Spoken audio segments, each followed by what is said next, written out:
Hello दोस्तों, UPSC Hindi के online ship platform में मैं गौरव त्रिपाठी आप सभी का स्वागत करता हूं। सबसे पहले तो जो लोग ये क्यूआर देख पा रहे हैं, अगर इसको स्कैन कर लेंगे या फिर डिस्क्रिप्शन में दी हुई टेलीग्राम लिंक से आप हम लोग का Telegram channel UPSC Hindi join कर सकते हैं। तो सबसे पहले यही बता देता हूँ और यहाँ पे आप मेरे बारे में देख ही सकते हैं। देखिए, जो विजन आज हम लोग बेसिकली करेंगे vision IAS updated classroom material भाग 2 मई से जून, यानी भाग 1 हम लोग ने पहले ही जो कि हिंदी में आई हुई थी तो वो कर लिया था। ठीक है, अब भाग 2 हमारे पास कोई ऑप्शन नहीं है, हमारे पास केवल इंग्लिश का है। और कुछ लोग कह रहे थे सर इंग्लिश वाले से ही जो बता सके वो बता दीजिए। ठीक है, तो इंग्लिश वाला ही हम लोग लेके कर लेते हैं क्योंकि हमारे पास अब टाइम बचा नहीं है। तो 5 सितंबर तक कोशिश करेंगे, 5 सितंबर तक ये भाग 2 भी समाप्त हो जाए। अगर भाग 3 आता है तो उसको भी एक बार देखने की कोशिश करेंगे, नहीं तो भाग 2 एटलीस्ट ख़त्म करने का 5 सितंबर तक प्रयास करेंगे। केवल 93 पेज की है तो बहुत ज़्यादा इसमें समस्या भी नहीं है और मुझे लगता है समय पे हो जाएगा।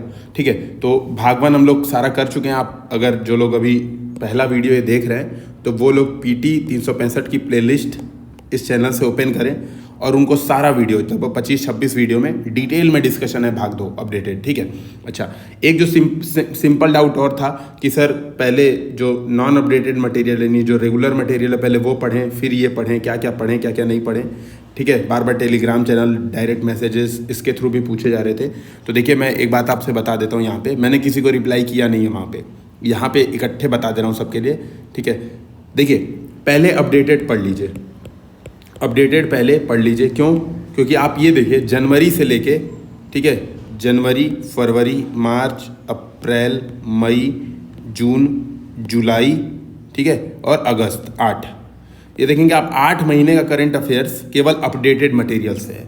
ठीक है, तो मेरे हिसाब से ये सबसे ज़्यादा इंपॉर्टेंट है। ये जो 8 महीने का करंट अफेयर्स है ये सबसे ज़्यादा इंपॉर्टेंट है। उसके पिछले का 1 साल करके आप करेंगे क्या? जब एग्जाम जून में था तब तो समझ में आता था कि वो पढ़ना है। मैं खुद ही कहता हूँ हमेशा, जनरली आप 8 से 10 महीने का ही करंट अफेयर्स फॉलो कीजिए ज़्यादातर, है ना। उसके बाद आप टेस्ट सीरीज दे रहे हैं, 50 चीज कंपेयर कर रहे हैं, उससे काम हो जाता है। तो मेरे हिसाब से अपडेटेड मटेरियल मस्ट है। अगर जो लोग कुछ नहीं पढ़े तो अपडेटेड मटेरियल पढ़ लीजिए। वीडियो डिस्कशन इवन देख लेंगे अगर आप, जो पहले चल रहा था अपडेटेड मटेरियल का। तो मुझे लगता है इतना तो विजन ने पैसे लेके भी इतने बढ़िया से नहीं कराया है, क्योंकि मैंने कुछ क्लासेस देखी हुई थी 2-3 साल पहले, लेकिन सीरियसली बोल रहा हूँ इस हद तक वो भी नहीं पढ़ाते हैं। ठीक है, हालांकि उनका मटेरियल बहुत बढ़िया है। तो हम लोग स्टार्ट करते हैं अपडेटेड मटेरियल भाग 2। यहाँ पे मैंने क्या किया है, बेसिकली एक काम ये भी कर दिया है, सीधे क्वेश्चन आंसर भी करा दूंगा यहीं पे कि कौन से क्वेश्चन बनेंगे, कैसे बनेंगे, तो वो भी हम लोग उसी के माध्यम से यहाँ से करते जाएंगे। तो देखिए, पॉलिटी गवर्नेंस स्टार्ट करते हैं। आपके पास ये लगभग कितने टोटल चैप्टर हैं? 7 चैप्टर हैं। ठीक है, टोटल 7 चैप्टर हैं। तो हम लोग पॉलिटी गवर्नेंस से लेके कल्चरल तक हमको पढ़ना है। कोशिश करेंगे एक दिन में 1 या 2 हो जाए। ये साइंस एंड टेक्नोलॉजी मैं नहीं पढ़ाऊंगा, रमन सर से आप लोग रिक्वेस्ट कर दीजिए, वो पढ़ा पाएँ तो पढ़ा पाएँ, नहीं तो मैं इसमें जो काम की चीज़ें वो एक बार देख के बता दूंगा। ठीक है, अब यहाँ पर देखिए ये QR कोड आप लोग स्कैन कर लीजिएगा तो आप विजन की क्विज भी दे सकते हैं, है ना। चलो भाई, विजन का भी बढ़िया खासा प्रमोशन हो गया। तो यहाँ पे मैंने जो क्विज भी है वो भी यहाँ पे कर लिया। तो देखिए, पॉलिटी एंड गवर्नेंस का पहला ही क्वेश्चन है ट्राइब्यूनल्स। ठीक है, ट्राइब्यूनल्स मतलब इसको हिंदी में बोलते हैं हम लोग न्यायाधिकरण। ठीक है, न्यायाधिकरण। तो चलिए यहाँ से क्वेश्चन से ही स्टार्ट करते हैं सबसे पहले, ताकि आप लोग का चीज़ें दिमाग में क्लियर होते चले। तो पहला स्टेटमेंट है, मूल संविधान में ट्राइब्यूनल्स यानी अधिकरणों का वर्णन था। ठीक है, मूल संविधान में अधिकरण का वर्णन था। ठीक है, दूसरा, तो पहला स्टेटमेंट आपको बताना है सही या गलत है। मैं तुरंत बता दे रहा हूँ ये स्टेटमेंट गलत है, मूल संविधान में वर्णन नहीं था। 42वें संविधान संशोधन के माध्यम से भाग 14A जोड़ा गया। ध्यान में रखिएगा, ये भी यूपीपीसीएस, अभी मैं जितने क्वेश्चन बता रहा हूँ यूपीपीसीएस के क्वेश्चन है। तो भाग 14A ध्यान में रखिएगा अधिकरणों से संबंधित है। ठीक है, 14A जोड़ा गया, जिसके तहत अनुच्छेद 323A और 323B ये दोनों जोड़े गए। ठीक है, आपको ये ध्यान में रखना है अधिकरण। अब देखिए यूपीपीसीएस कैसे क्वेश्चन पूछेगा, तो जो अभी तक मैंने तीनों क्वेश्चन पूछे वही यूपीपीसीएस एक एक अलग अलग से पूछ सकता है। ठीक है, जैसे ऐसा क्वेश्चन पूछ सकता है, आपको पहले तो बताना है इनमें से कौन सा अनुच्छेद अधिकरणों से संबंधित है। तो ये तो ध्यान में रखना, 323A और B ये दोनों अधिकरणों से संबंधित है। एक क्वेश्चन यही पूछ सकता है, आर्टिकल 2-3 आर्टिकल दे देगा ऑप्शन में। एक क्वेश्चन पूछ सकता है इनमें से कौन सा जो अनुच्छेद है वो प्रशासनिक अधिकरणों से संबंधित है, तो इसका आंसर हो जाएगा 323A। ठीक है, तो ये पूछ सकता है। इसके अलावा पूछ सकता है कि आपको बताना है कि किस संविधान संशोधन के माध्यम से अधिकरण जोड़ा गया संविधान में, तो ध्यान रखना है 42वां। ठीक है, ये 42, 43, 44 ऐसे दे देगा। फिर अगला एक क्वेश्चन बन सकता है कि आपको ये बताना है कि जो क्या पूछा था, ट्राइब्यूनल्स, ठीक है, अधिकरण। अगला ये क्वेश्चन पूछ सकता है कि आपको ये बताना है कि अधिकरण जो है वो संविधान के मूल मतलब मूल संविधान में थे कि नहीं, तो आपको वो बताना है। तो नहीं, मूल संविधान में नहीं थे, वैलेंसी संविधान संशोधन के माध्यम से बना है, ठीक है। तो ये 4-5 तरीके के क्वेश्चन प्रीलिम्स में यूपी पीसीएस में खास तौर पे बन सकते हैं। इसी का 1-2 ऑप्शन मिक्स करा देगा और थोड़ा टफ कर देगा तो यूपीएससी के क्वेश्चन बनेंगे। अब मैं बता देता हूँ ये चीज़ न्यूज़ में क्यों रही है। तो अभी क्या किया सेंटर ने, एक नया मतलब क्या किया, एक नया अध्यादेश लाया है, ट्राइब्यूनल रिफॉर्म्स, ठीक है, मतलब अधिकरण सुधार विधेयक एक लाया है, ठीक है। इससे क्या किया, इसने बहुत सारे जो अपीलेट ट्रिब्यूनल थे और अथॉरिटी थी, मतलब बहुत सारे ट्रिब्यूनल्स को बंद कर दिया, मतलब बहुत सारे ट्रिब्यूनल्स को बंद कर दिया और उनकी जो ज्यूरिडिक्शन थी, जो पावर थी, वो अन्य जगहों पर दे दी, ठीक है। तो आप देखेंगे जो नया ऑर्डिनेंस आया वो क्या किया, उसने फाइनेंस एक्ट 2017 में संशोधन किया है, ठीक है। और क्या किया गया है, 19 मतलब कर दिया गया है 26 से। पहले क्या किया था, पहले टोटल 26 अपने यहाँ ट्राइब्यूनल्स थे, उसको घटा के अब 19 कर दिया गया है। या तो क्या किया गया, खत्म कर दिया गया, या तो 2-3 ट्राइब्यूनल्स को मर्ज कर दिया गया, मतलब मिक्स कर दिया गया, ठीक। तो आप यहाँ पर देख पाएंगे कि ऐसा जो कॉन्सेप्ट के थ्रू, फाइनेंस एक्ट 2017 के थ्रू। तो यूपीएससी में देखिए, यूपी पीसीएस में जो पूछ दिया अब तक वही क्वेश्चन था। यूपीएससी मतलब यूपी पीसीएस में इससे ज़्यादा औकात नहीं होती है यूपी पीसीएस की बनाने की, लेकिन यूपीएससी करंट अफेयर्स ये पूछ सकता है कि फाइनेंस एक्ट 2017 को अमेंड किया गया, ध्यान में रखना है, फाइनेंस एक्ट 2017 को अमेंड किया गया है ट्रिब्यूनल्स को लाने के लिए, ठीक है, इस बात को ध्यान में रखना है। अच्छा, एक स्टेटमेंट जो यूपीएससी दे सकती है वो दे सकती है कि जो ट्राइब्यूनल्स है, मतलब जो अधिकरण है इनके अपील केवल और केवल सुप्रीम कोर्ट में की जा सकती है। एक स्टेटमेंट ये दे सकती है। तो ध्यान रखिए ना, ये गलत स्टेटमेंट है, ठीक है। चंद्र कुमार वाद हुआ था, ठीक है, ये ध्यान में रखिएगा, ये भी समझ लीजिएगा, चंद्र कुमार वाद, ठीक है। चंद्र कुमार वाद में सुप्रीम कोर्ट ने यह स्थापित किया था कि जो अनुच्छेद 226 के तहत जो शक्ति है वह हाई कोर्ट की क्या है, यह मूल संरचना में है। अतः जो न्यायिक समीक्षा की हाई कोर्ट की शक्ति है वो मूल संरचना में है, इसको खारिज नहीं कर सकते, ठीक है। तो दिमाग में रखिएगा, इसको खारिज नहीं कर सकते। तो अब एक क्वेश्चन यूपी पीसीएस के लिए नया बनता है, पूछ सकता है चंद्र कुमार वाद जो कि चर्चा में रहता था वो किस चीज से संबंधित है। तो ध्यान रखिए वो अधिकरणों से संबंधित है, ठीक है, ट्राइब्यूनल से संबंधित है, ठीक है। तो हाई कोर्ट में आप जाएंगे पहले, फिर जाके आप सुप्रीम कोर्ट में अपील कर पाएंगे। तो वही बात है। अब इसमें क्या क्या किया गया, इसमें एक बनाया गया सर्च कम सिलेक्शन कमेटी। सर्च कम सिलेक्शन कमेटी का मतलब ये है कि जो अधिकरणों में जो नियुक्तियां होंगी वो इसके माध्यम से होंगी, ठीक है, सर्च कम सिलेक्शन कमेटी। ये जो सर्च कम सिलेक्शन कमेटी है वो अध्यक्ष होगा उसका चीफ जस्टिस ऑफ इंडिया, ध्यान में रखिएगा, चीफ जस्टिस ऑफ इंडिया, या फिर जो चीफ जस्टिस यानी सीजेआई जो जिसको कहे, यानी सीजेआई जिसको कहे, या तो वो मतलब सीजेआई मान लो किसी जज को कहता है कि तुम बन जाओ तो वो बन जाएगा, नहीं तो सीजेआई खुद कहेगा चलो हम ही बन जाते हैं, ठीक है। तो ये इसके अध्यक्ष रहेंगे। तो सर्च कम सिलेक्शन कमेटी, ये दिमाग में आपको रखना है कि अध्यक्ष ये रहेंगे। इसके बाद ऑर्डिनेंस कहता है कि जो ट्राइब्यूनल होगा, कोई भी ट्रिब्यूनल का जो चेयरपर्सन होगा यानी जो अध्यक्ष होगा वो 4 साल या 70 साल की आयु तक वो क्या कर सकता है, ट्रिब्यूनल पे अध्यक्ष में बना रह सकता है। तो ये दिमाग में रखना। तो ये भी बहुत एक इंपॉर्टेंट चीज़ है, ठीक है, कि 4 वर्ष या 70 वर्ष आयु तय कर दी गई, 4 साल या 70 वर्ष। इसके बाद जो महत्वपूर्ण है, 50 साल से कम का अगर कोई व्यक्ति है तो वह ट्रिब्यूनल में अध्यक्ष या कोई सदस्य नामित नहीं हो पाएगा। तो ये ध्यान रखना, एक मिनिमम एज है कि 50 साल से अधिक होना चाहिए और 70 साल से कम होना चाहिए, ठीक है। तो 50 साल और 70 साल के बीच का होना चाहिए। तो ये आपको ट्रिब्यूनल के बारे में यही था। अंदर बताया हुआ यहाँ पर कि ट्रिब्यूनल क्या होती हैं, तो क्वाजी जुडिशियल बॉडी होती हैं, कोर्ट नहीं होता है, ना ही कोई कार्यपालक बॉडी होता है। देखिए सीधी बात है, मैं मान के चलूँ पीटी 365 का मतलब ये है कि बेसिक आपका क्लियर होगा, ठीक है। तो हालांकि क्वेश्चन इतने मैंने बना दिए, बेसिक भी बेसिकली क्लियर करा ही दिया है, फिर भी अब यहाँ पर देखिए जो विजन में क्वेश्चन पूछे गए थे, तो यहाँ पर मैं यहीं पे इसको ओपन कर देता हूँ। तो एक क्वेश्चन है यही, आर्टिकल 323 है और 323 भी किससे संबंधित है, तो ध्यान रखना यह है, ठीक है। कमेंट सेक्शन में बताना ही है, अब तो मैं थोड़ा ना बताऊंगा आंसर, ठीक है। फिर एक क्वेश्चन ये है, इसको भी देख लीजिए आप लोग, ठीक है। एक क्वेश्चन क्या है, ट्रिब्यूनल रिफॉर्म ऑर्डिनेंस, जो अभी जो अध्यादेश आया है उसके संदर्भ में निम्नलिखित कथनों पे ध्यान दे। हिंदी में बोल दे रहा हूँ। बोला कि जो इसका चेयरपर्सन होगा, जो सर्च कम सिलेक्शन कमेटी का चेयरपर्सन होगा वो सीजेआई होगा। तो सही बात है, लिखा भी है सीजेआई या उसके द्वारा कोई किया जाने वाला व्यक्ति, तो पहला सही हो गया, ठीक है। फिर बोलेगा it has fixed term of chairperson of tribunal for 4 years और टिल 70 years। अब यही पढ़ा कि 70 साल या 4 वर्ष, ये भी सही है। A person below age of 50 years is not eligible, तो सही बात है, 50 साल से कम रहेगा तो ससुरा बन नहीं पाएगा, ठीक है। तो ये दिमाग में हो गया। तो 1 2 3 तीनों कथन सही है, इसको आप लोग देख लीजिए, ठीक है। इसका सही आंसर हो जाएगा बी, ठीक है।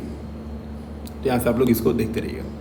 अब हम लोग कर लेते हैं second, right to be forgotten. अब राइट टू बी फॉरगेटन क्या है? देखो, भारत में ऐसा कुछ राइट टू बी फॉरगेटन है नहीं, लेकिन दिल्ली ने, हाई कोर्ट ने बोला है कि राइट टू बी फॉरगेटन है। मतलब दिल्ली जो हाई कोर्ट है उसने कहा कि राइट टू बी फॉरगेटन भारतीय नागरिकों का अधिकार है। अब ये बेसिकली है क्या राइट टू बी फॉरगेटन? इसका मतलब ये है कि जैसे मान लो आपने फेसबुक पर थे, आप फेसबुक पर, मान लो मैं ही हूँ और मैंने गौरव नाम से आईडी बनाई थी, गौरव त्रिपाठी नाम से आईडी बनाई थी, ठीक है। जब कॉलेज में था, जब IIT रुड़की में था, तो फेसबुक खूब चलाता था दिन भर, तो बनाई थी। अब मैंने फेसबुक अकाउंट डिलीट किया, लेकिन फिर भी क्या होता है कि आप कई बार गूगल सर्च करते हो गौरव त्रिपाठी, तो मेरी वो पुरानी वाली जो फोटो रहती है ना, जो पहले डाली थी, वो क्या पता आ जाती हो, या पहले मैं कहाँ पे था, क्या कर रहा था, वो आपको पता चल जाता हो। तो राइट टू बी फॉरगेटन का ये मतलब है कि आप पास ये अधिकार है कि आप ये सब डाटा रिक्वेस्ट कर सकते हैं फेसबुक से कि भैया मेरा सारा डाटा मिटा दो। हालांकि फेसबुक खुद मिटा देता है। जब मैंने अकाउंट डिलीट किया था तो 14 दिन का समय दिया था, ठीक है। तो उस समय क्या होगा कि वो खुद मिटा देता है, मतलब है ना, तो फेसबुक खुद मिटा देता है। लेकिन राइट टू बी फॉरगेटन का यही मतलब है कि आप अपने आप को नेट से या इंटरनेट से हटाना चाहते हैं तो आप हट जाएंगे। बेसिकली निजता का अधिकार जो सुप्रीम कोर्ट रखी थी, और ध्यान में रखना है निजता का अधिकार का कौन सा वाद था? पुट्टा स्वामीवाद। तो ध्यान में रखना है, ये बहुत महत्वपूर्ण है। पुट्टा स्वामीवाद के तहत सुप्रीम कोर्ट ने अनुच्छेद 21 के अंतर्गत बोला कि निजता का अधिकार भी एक मूल अधिकार है, ठीक है। तो ये ध्यान में आपको रखना है। तो दिल्ली हाईकोर्ट ने भी वही कहा कि राइट टू बी फॉरगेटन एक है। अब यहाँ पे आपको ध्यान में रखना है, ये जो राइट टू बी फॉरगेटन है, देखिए भारत में एक बिल लाया गया, आपको पता होगा, जस्टिस श्री कृष्णा कमेटी बनी थी, ठीक है, जस्टिस श्री कृष्णा कमेटी। तो ये ध्यान में रखना, एक क्वेश्चन UPPCS, ठीक है। तो मैं देखिए फोकस हो रहा हूँ, देखिए एक चीज मैं पहले क्लियर कर देता हूँ। देखो ये मटेरियल UPSC वाले तो पढ़ते ही हैं, सामान्यतः 90% UPSC वाले पढ़ते हैं, ठीक है। इस साल से मैं क्रांति लाने का प्रयास ये कर रहा हूँ कि ये UPPCS वाले भी पढ़ें। तो मेरा फोकस जो मैं क्वेश्चंस बनाता हूँ, ज़्यादातर ये प्रयास करता हूँ कि UPPCS वाले क्वेश्चन यहाँ से बना के आपको दिखा दूँ कि देखो कैसे क्वेश्चंस UPPCS पूछती है, ठीक है। तो मेरा प्रयास हुआ है। तो इसका मतलब ये नहीं है कि ये मटेरियल UPSC के लिए इंपॉर्टेंट नहीं है। भाई जो UPSC वाले हैं वो तो पढ़ेंगे ही पढ़ेंगे, ठीक है। तो वो बात तो है ही, मतलब वो तो उनको तो पढ़ना ही पढ़ना है। लेकिन मैं फोकस कर रहा हूँ कि UPPCS वाले भी इसको पढ़ना चालू कर दें, क्योंकि सिलेक्शन की जो कृपा रुक रही है वो इसी कारण से रुक रही है कि हम अंट संट ल्यूसेंट पढ़ने की कोशिश करते हैं। हम सोचते हैं कि घटना चक्र रट ले मेरा सिलेक्शन हो जाएगा। हम सोचते हैं बाबा घंटालू दास की कृपा बरस जाए तो हो जाएगा। वैसा कुछ होता नहीं है, ठीक है। होता क्या है, ऐसे पढ़ने से होता है। तो देखो ध्यान में रखो, आपको पता होगा जस्टिस श्री कृष्णा कमेटी बनी थी। पूछ सकता है कि हाल में चर्चा में रही जस्टिस श्री कृष्णा समिति किस चीज से संबंधित थी? तो ध्यान में रखना, पर्सनल डेटा, निजी आंकड़ा संरक्षण विधेयक से संबंधित। मतलब इन्होंने बेसिकली बताया था कि भारत में पर्सनल डेटा प्रोटेक्शन बिल, ठीक है, कैसा होगा। तो इसी का इन्होंने प्रारूप दिया था जस्टिस श्री कृष्णा कमेटी। अब देखो एक चीज समझना, तो ये आया एक पर्सनल डेटा प्रोटेक्शन बिल, लेकिन उसमें राइट टू बी फॉरगेटन इस तरह का कुछ दिया नहीं, ठीक है। इसमें ऐसा कुछ दिया नहीं। देखो लिखा है right to erasure of data, ठीक है। बेसिकली मैंने वही जो बताया, बेसिकली इसका मतलब ये होता है राइट टू बी फॉरगेटन का, आपका जो डाटा था आप अप्लाई कर देते हो तो आपका सारा डाटा मिटा दिया जाएगा। ये होता है राइट टू बी फॉरगेटन, मतलब आपको भूल जाने का अधिकार। अब बेसिकली ये है कि ये जो पर्सनल डेटा प्रोटेक्शन बिल जो भारत में लाया गया है निजी डाटा संरक्षण करने के लिए, उसको आप देखोगे कि उसमें ऐसा कुछ अधिकार है नहीं। लेकिन जो European union general data protection regime, ये देखना GDPR, general data protection regulation, ठीक है, जो ये यूरोपियन यूनियन का है, उसमें ये दिया गया है, उसमें राइट टू बी फॉरगेटन दिया गया। अब देखो एक चीज समझना, इससे एक क्वेश्चन UPSC तो पूछेगी, मेरे हिसाब से शायद पूछ भी चुकी है कि GDPR हाल में चर्चा में रहा था, यह किससे संबंधित है? तो उसका आंसर था यूरोपियन यूनियन, ठीक है। तो ये ध्यान में रखना, जनरल डेटा प्रोटेक्शन रेगुलेशन जो है वो किससे संबंधित है? यूरोपियन यूनियन से संबंधित है। तो ये दूसरा क्वेश्चन आपका बन जाता है, ठीक है। अब अगला बताया क्या कि जो RTBF है, राइट टू बी फॉरगेटन है, दिल्ली हाईकोर्ट जब डिसीजन दे रही थी तो बोल रही थी कि ये जब होगा तब, ठीक है, जब ये काम होगा तब भाई आपका right to be forgotten exercise नहीं किया जा सकेगा।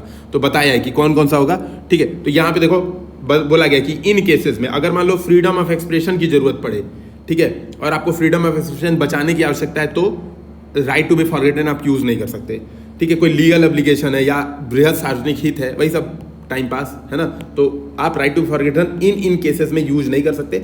जो क्वेश्चन बनने थे वो मैंने ऑलरेडी बता दिया है, ठीक है। तो इस तरह के क्वेश्चन यहाँ पे बनने हैं। अच्छा, यहाँ पर बताया कि need for right to be forgotten as per various cases. तो यहाँ पर देखिए ये जो जस्टिस पुट्टा कमिटी केस है, ये आप दिमाग में रखना, बाकी मेरे हिसाब से कोई महत्वपूर्ण चीज नहीं है, ठीक है। तो ये ज़्यादा सबसे महत्वपूर्ण है, जस्टिस पुट्टा स्वामी केस। अब अगला है रूल ऑफ द लॉ। देखो दो चीज कॉन्सेप्ट है, एक होता है रूल ऑफ लॉ और एक होता है रूल बाय द लॉ। एक होता है रूल बाय द लॉ। तो रूल बाय द लॉ का मतलब क्या होता है कि जो विधायिका है, बेसिकली जो विधायिका है वो सबसे ज़्यादा पावरफुल हो जाती है। क्यों?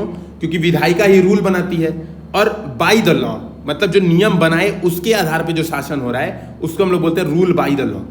लेकिन रूल ऑफ द लॉ का मतलब एक आपके पास पहले किताब रहेगी, उसके आधार पर विधायिका, कार्यपालिका, न्यायपालिका, यानी भारत में जो कॉन्स्टिट्यूशन है आप देखोगे बेसिकली उसके आधार पे ये सब काम, मतलब उनकी एक लिमिटेशन सेट कर देगी। रूल ऑफ द लॉ का मतलब ये है एक लिमिटेशन होगा, जिसको हम लोग बोलते हैं बेसिकली कॉन्स्टिट्यूशनलिज्म, संविधानवाद भी हम लोग बोलते हैं। तो ऐसे समझना, दो चीज में अंतर है, ठीक है? तो क्लियर, मतलब ये स्टेटमेंट ऐसे ही समझ लो, है ना? क्या है, आप ऐसे समझना कि रूल बाय द लॉ और रूल ऑफ द लॉ, ठीक है? रूल ऑफ द लॉ यहां पे लिख दे रहा हूं। रूल ऑफ द लॉ का मतलब ये है, ठीक है? रूल ऑफ द लॉ का मतलब ये है जो भारत में है, जो भारत में चला रहा है। सिंपल समझ लो, भारत में कानून का शासन है, विधि का शासन है, ठीक है? विधि का शासन है। इसका मतलब है विधि यानी जो बड़ी विधि है यानी कॉन्स्टिट्यूशन, ठीक है? कॉन्स्टिट्यूशन 3 निकाय हैं, कौन? न्यायपालिका, कार्यपालिका, विधायिका। इन तीनों की शक्तियां देती है और चेक एंड बैलेंस करती रहती है आपस में, मतलब कोई निरंकुश नहीं हो पाता। ये रूल ऑफ द लॉ का मेन है। रूल बाय द लॉ का मतलब यह है कि कानून जो बना उसके आधार पर शासन। और कानून कौन बनाता है? चूंकि कानून बनाता है विधायिका यानी संसद, जो भारत में संसद है वो कानून बनाती है मुख्यतः। तो रूल बाय द लॉ का मतलब है कि संसद सर्वोच्च हो जाता है यहाँ पर, ऐसे समझ लो, ठीक है? तो उसी को आप देखोगे, जस्टिस जो अपने CJI थे हाल में, उन्होंने लेक्चर दिया रूल ऑफ द लॉ पे, बोला कि the story of rule of the law is nothing but the story of civilisation of humans. आप देखो ये जो है ना स्टेटमेंट, इसको आप ऐसे में स्टार्ट में कोट कर देना, और किसी काम का नहीं है, बस ये नोट कर लेना ताकि ऐसे जब देने का मौका मिले, प्री क्वालिफाई हो जाना, तब काम आएगा। अब यहाँ पर क्वेश्चन देख लो, यही क्वेश्चन है और इसके अलावा कोई क्वेश्चन नहीं है। यही देखो, rule of the law is laid down by the legislature organ if of the state whereas rule by the law restricts the power of legislator. तो देखो उल्टा दिया हुआ है, रूल बाय द लॉ का मतलब law lead down by the legislator organ, ठीक है? ये बात समझना। और रूल ऑफ द लॉ का मतलब ये होता है कि रेस्ट्रिक्शन ऑफ द पावर। अभी मैंने वही चीज समझाया था, ठीक है? अब यार इंग्लिश है, टफ लग रही होगी, मैं क्या कर सकता हूँ, है ना? मतलब और कुछ कर नहीं सकता मैं खुद, देखो एक्स्ट्रा टाइम मुझे देना पड़ जा रहा है। While law under the rule of the law is always ethical, law under the rule of law can be both ethical as well unethical। यहाँ पर देखो, यहाँ पे भी उल्टा दिया हुआ है। देखो रूल बाय लॉ में जरूरी नहीं है कि कानून जो बनेंगे वो एथिकली बनेंगे। मान लो विधायिका ने कानून बनाया कि जिनके नाम के आगे शर्मा लगा हुआ उनको गोली मार देनी चाहिए, तो रूल बाय द लॉ सही है, शर्मा लगा है तो शर्मा गोली मार देंगे, ठीक है? लेकिन रूल ऑफ द लॉ का मतलब ये होता है, ये जो गोली मारेंगे लिखा है कि जिसके क्या कहते हैं, मतलब जिसके नाम के आगे शर्मा लगा उसको गोली मार देंगे, तो तुरंत सुप्रीम कोर्ट कहेगी नहीं नहीं नहीं नहीं, ये मूल संरचना खिलाफ है, आप ऐसे थोड़ा ना गोली मार सकते हैं नाम के आधार पे, ठीक है? तो ये अनुच्छेद 14, 15 सुप्रीम कोर्ट बता देगी ये अनुच्छेद 14 का उल्लंघन है, 15 का उल्लंघन है, ऐसे है, तो कुछ नहीं कर सकते। तो रूल ऑफ द लॉ हमेशा एथिकल कानून बनाने देता है, जबकि rule by the law unethical और एथिकल दोनों हो सकता है, ठीक है? तो ये डिपेंड करता है विधायिका पर कि वो कैसा लॉ बनाती है। इसमें और कुछ महत्वपूर्ण नहीं है, ठीक है? बताया है कि चाणक्य भी थे, उन्होंने भी बोला था कि रूल ऑफ द लॉ होना चाहिए। चाणक्य ने स्टेटमेंट दिया था कि भाई जो राज्य है वो रूरल और जो मतलब जो रूलर होता है, मतलब जो राजा और उसके द्वारा जो नामांकित प्रतिनिधि हैं उनके द्वारा नहीं बल्कि कानून के अनुसार चलना चाहिए। तो ये स्टेटमेंट आप लोग बेसिकली इसको कोट कर सकते हो आप लोग कि जॉन लॉक, रूसो, बेसिकली ये पॉलिटिकल साइंस का है यार, ये जो लोग ऑप्शनल लेते होंगे वो समझेंगे, उनके काम का है, बाकी मेरे हिसाब से इसमें महत्वपूर्ण नहीं है, ठीक है? और ये मैंने आपको ऑलरेडी समझा ही दिया था कि rule of the law control unlimited exercise of power bye supreme law making authority, ठीक है? तो बेसिकली वो कंट्रोल करता है, ठीक है? अब यहाँ पर बताया गया कि क्या क्या इसके मूल तत्व हैं, तो मेरे हिसाब से आपको कॉन्सेप्ट समझ में आ गया, तो आप यूज कर सकते हो। मैंने पहला ही कॉन्सेप्ट बताया था कि ये कॉन्स्टिट्यूशनलिज्म मतलब संविधानवाद को इंश्योर करता है। संविधानवाद बेसिकली क्या करता है, देखो संविधानवाद, ये एक स्टेटमेंट मैं पूछ दे रहा हूँ, यूपीपीसीएस 2021। संविधानवाद से क्या तात्पर्य है? पहला, संसद संविधान में परिवर्तन कर सकती है, संसद संविधान में परिवर्तन कर सकती है। दूसरा स्टेटमेंट, ठीक है, दूसरा स्टेटमेंट, संविधान क्या है, जो संविधान होना आवश्यक है, संविधानवाद से तात्पर्य संविधान होना आवश्यक है। तीसरा, एक कानूनी किताब के द्वारा संसद की पावर यानी संसद है ना, संसद की शक्ति सीमित कर देना, या फिर संसद यहां पे काट दो, यहां पे लिख दो जो शासन है, शासन मतलब संसद, कार्यपालिका, विधायिका, सब शासन की शक्ति सीमित कर देना। चौथा है तालिबान को अफगानिस्तान से बाहर निकालना। ठीक है, तो ध्यान रखना है संविधानवाद का मतलब ये है कानूनी किताब के माध्यम से सीमित कर देना शक्तियां। ठीक है, तो शक्तियां सीमित कर देना, इसको हम लोग बोलते हैं संविधानवाद। ठीक है, तो यूपीपीसी से ऐसा क्वेश्चन पूछ देगा, तालिबान मतलब तो आप लोग तुरंत एलिमिनेट कर दोगे, बाकी तीन में हो सकता है डाउट है। संविधानवाद का क्लियर मतलब ये है। फिर इसको बताया गया कि भारतीय कॉन्स्टिट्यूशन में कौन कौन सा है, तो आप देखोगे अनुच्छेद 13 बोलता है judicial review of the law, लेकिन एग्जैक्टली जुडिशियल रिव्यू वर्ड नहीं यूज किया गया है, लेकिन यह प्रदान करता है। ठीक है, तो आप इसको देखना एक बार। अब अगला है सिटीजन चार्टर। सिटीजन चार्टर आपको पता ही होगा ये क्या होता है। ये मेंस का सबसे महत्वपूर्ण क्वेश्चन है, हर बार ये प्रश्न मेंस से पूछा है, हर बार मतलब नियमित ही पूछा है।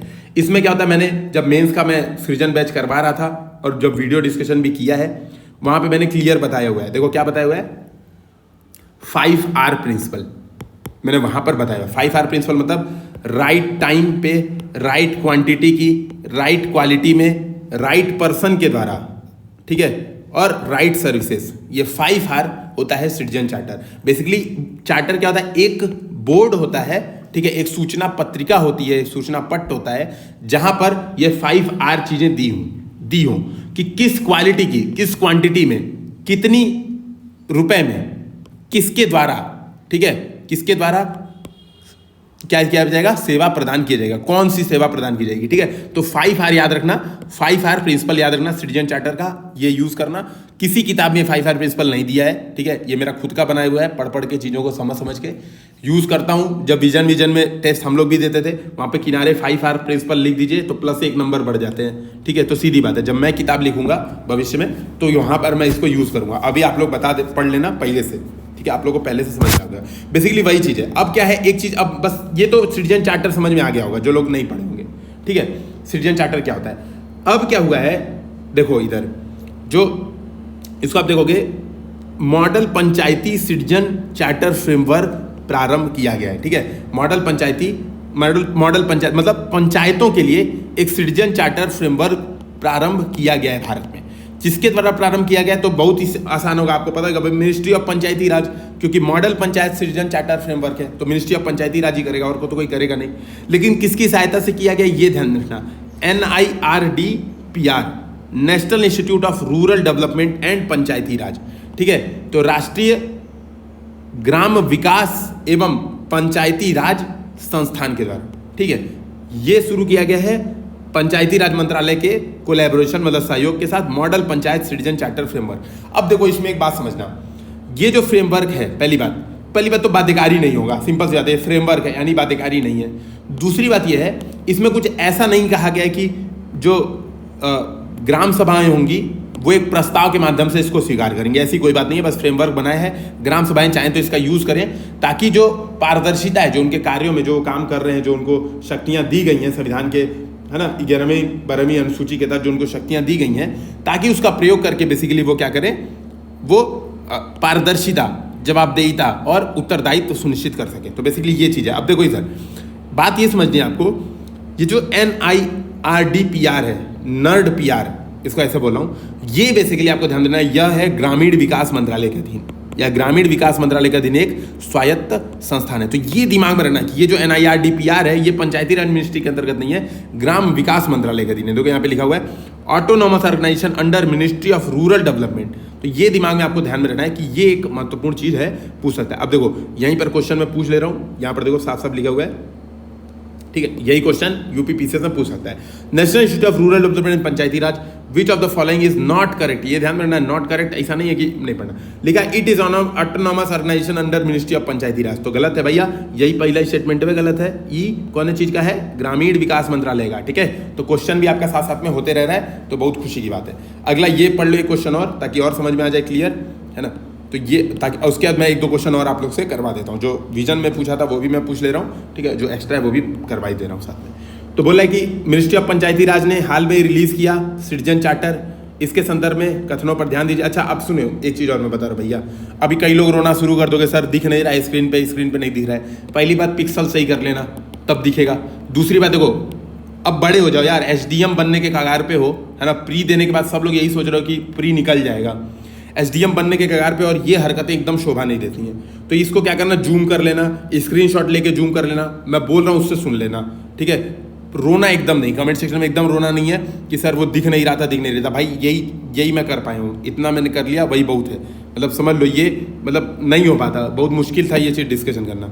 ठीक है, तो मैं अपने आप मतलब मैं इंग्लिश के सख्त खिलाफ रहता हूँ जनरली। मैं इंग्लिश में कोई किताब ऐसे पढ़ तो लेता हूँ, मतलब मैं पढ़ाने की कोशिश नहीं करना चाहता हूँ, नहीं फिर भी मैं आप लोग के लिए पढ़ा रहा हूँ, तो इसको मतलब थोड़ा सा है ना हम्बलनेस आप लोग भी दिखाइए, है ना, रोना मत शुरू कीजिएगा एकदम। तो ये अब दिख रहा होगा। तो ये बोला charter has been prepared in collaboration with National Institute of rural Development and Panchayati Raj. सही बात है, उसी के साथ बनाया गया है। Its actions are aligned with localise sustainable development goal. मतलब ये कहना चाह रहा है कि जो इसका एक्शन होगा, जो इसमें कार्य है, वो सस्टेनेबल डेवलपमेंट गोल के आधार पर उसको निर्धारित किया गया है, कार्यों को उसके आधार पर अलाइन किया गया है। ठीक है, मतलब रूपरेखा उस आधार पर बनाई गई, तो ये भी सही बात है। तीसरा, it has been adopted by all panchayat across the country through a resolution of gram sabha. तो ये बात मैंने बताई, ऐसा कुछ इसमें नहीं आ गया है कि आप एक रिजोल्यूशन लाओगे और इसको मतलब सभी, और सही सबसे बड़ी बात है कि सभी पंचायतों के द्वारा इसको स्वीकार किया भी नहीं है। ठीक है, तो एक महत्वपूर्ण बात यह है, तो बेसिकली एक फ्रेमवर्क है जिसको चाहे वो यूज करे, तो ये आप इसको समझ पाओगे। वही बताया गया कि ये बेसिकली सर्विस डिलीवरी को सही करता है, सस्टेनेबल डेवलपमेंट के लिए, है ना, यार्डस्टिक का काम करता है। तो वो बात आप इसमें पढ़ लेना, समझ में आई जाएगी। मैंने समझाई दी है बेसिकली, और कुछ इसमें अंतर है नहीं। ठीक है, अब इसमें यही बताया प्रिंसिपल ऑफ सिटीजन चार्टर, तो क्वालिटी, स्टैंडर्ड्स, चॉइस, यहाँ पर वैल्यू, अकाउंटेबिलिटी, ट्रांसपेरेंसी, ये बताया है। मैंने आपको ज़्यादा अच्छे तरीके से बताया, मैंने जो 5R प्रिंसिपल बताया वो याद रखना, कभी दिक्कत ही नहीं होगी। अब अगला है, देखो अगला, अब आते हम लोग इंपॉर्टेंट न्यूज़ पर। इंपॉर्टेंट न्यूज़ क्या है? पहला ऑफिशियल लैंग्वेज, मतलब ऑफिशियल मतलब राजकीय भाषा। ठीक है, राजकीय भाषा, है ना, या फिर इसको मेरे हिसाब से इसको शेड्यूल्ड लैंग्वेज कर देना चाहिए। ठीक है, शेड्यूल लैंग्वेज, ठीक है, चलो ऑफिशियल लैंग्वेज पे ही रखते हैं। अब देखो ऑफिशियल लैंग्वेज में वही जो राजकीय भाषा है उसको अभी कह रहे हैं कि तुलु स्पीकर्स हैं। देखो तुलु स्पीकर्स, पहली बात ये ध्यान रखना, तुलु कहां पर है? तो कर्नाटक, ठीक है, एवं केरला, इन दोनों की बाउंड्री पर एक क्षेत्र है, उसको मतलब तुलु नाडु, वो तुलु नाडु बनाने का प्रयास कर रहे हैं, मतलब डिमांड करें कि तुलु नाडु क्षेत्र बन जाए। तो आप यहां पर देखोगे सबसे पहला कि तुलु स्पीकर्स, जो तुलु बोलने वाले लोग हैं, वो डिमांड कर रहे हैं कि हमें एक ऑफिशियल लैंग्वेज स्टेटस दिया जाए। ठीक, कहां पर ये रहते हैं? ठीक है, ये देखो ना, ये कहां पर रहते हैं? दक्षिण कन्नड़ और उडुपी ऑफ कर्नाटक और कासरगोड ऑफ केरला। तो ये इन जगहों पे रहते हैं, मतलब केरल और कर्नाटक दोनों जगहों पर ये बोलने वाले लोग हैं। अच्छा, अब देखो इन लोग की डिमांड ये कि 8th शेड्यूल में इनकी भाषा को शामिल किया जाए, तुलु भाषा है वो 8th शेड्यूल में शामिल किया जाए। अब पहला प्रश्न ये है, अगर मैंने 8वीं अनुसूची में उन अर्हताओं का उल्लेख है, पहले बोल रहा हूं, उन अर्हताओं का उल्लेख है जिसके माध्यम से कोई भाषा इसमें शामिल की जाती है। ये स्टेटमेंट सही है या गलत? कमेंट सेक्शन में बताइए, तुरंत बताइए। ठीक है, उन अर्हताओं का उल्लेख है 8वीं अनुसूची में जिसके तहत किसी भाषा को उसमें शामिल किया जाता है। तो ध्यान रखना यह गलत है, 8वीं अनुसूची में कोई अर्हताएं नहीं दी हैं। बस 8वीं अनुसूची का मतलब यह है कि इन भाषाओं को बेसिकली भारत में विशेष परिस्थिति दी जाएगी, अधिसूचित भाषाएं मानी जाएंगी। ठीक है, अब वही आगे लिखा हुआ है। ठीक है, इसमें देखो लिखा है पार्ट 17 भाग 17, जो भारतीय संविधान का भाग 17 है, वो राजकीय भाषा से संबंध है, उसका संबंधित है। अनुच्छेद 343 से 351 है, ये बहुत महत्वपूर्ण है, ध्यान रखना, बहुत इंपॉर्टेंट है यूपीपीसीएस के लिए। सीधे क्वेश्चन यही पूछेगा कि अनुच्छेद 343, 351 किस चीज से संबंधित है? ऑप्शन ABCD ध्यान में रखना है, ऑफिशियल लैंग्वेज से संबंधित है। ठीक है, फिर बोला the constitutional provisions relating to 8 schedules occur in article 344 and 351 of the constitution. ठीक है, तो 8वीं शेड्यूल का इसमें लिखा हुआ है। अब बोला कि लैंग्वेज कैसे इसमें भेजते हैं, तो आपको पता होगा कॉन्स्टिट्यूशनल अमेंडमेंट के थ्रू। आपको ये बताना है कमेंट सेक्शन में अभी कितनी भाषाएं हैं, 8वीं अनुसूची में कितनी भाषाएं हैं, कितनी मूल संविधान में थी, कितनी बाद में जोड़ी गई। ठीक है, तो मैं और कितने कौन कौन से अमेंडमेंट हुए थे, तो यहां से मैं लाइन से बताते जा रहा हूं। 21वां अमेंडमेंट हुआ था, 71वां अमेंडमेंट हुआ था और 92वां अमेंडमेंट हुआ था। ये 3 अमेंडमेंट हुए थे। ठीक है, लेकिन मैं बता दे रहा हूं, लेकिन कंफर्म आप लोगों को करना है, ध्यान में रखना, कंफर्म करना है। ठीक है, स्टार्टिंग में 14 भाषाएं थी, 8 बाद में जोड़ी गई। सबसे पहले जोड़ा गया 1 भाषा, उसके बाद जोड़ी गई 3 भाषा, उसके बाद जोड़ी गई 4 भाषा।